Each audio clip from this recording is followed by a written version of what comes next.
Let me show you how to create your own group in WhatsApp.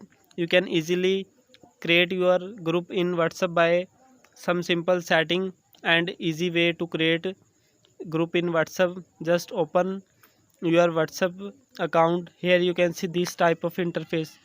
Click on chat icon. Here you can see new group. Just click on new group to create new WhatsApp group.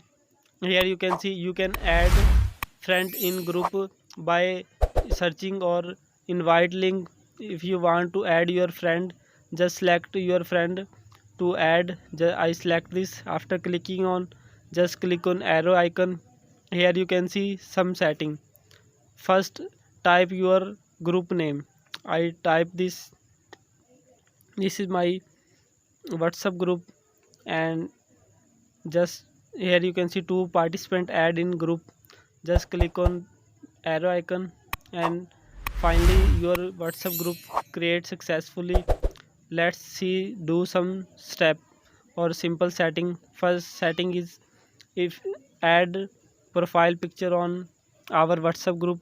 I select this, and you can easily select your favorite WhatsApp group dip.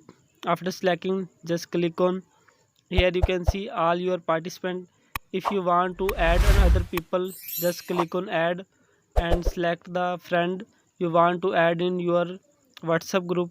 If you want to share your links with friends, here you can see you can easily add your category description about your WhatsApp group. And this is some simple setting. If you want to invite your friend by using link, just copy link. This is the process. And just go back, I paste here my WhatsApp group link. This is the simple process. If you like this video, share our video with friends.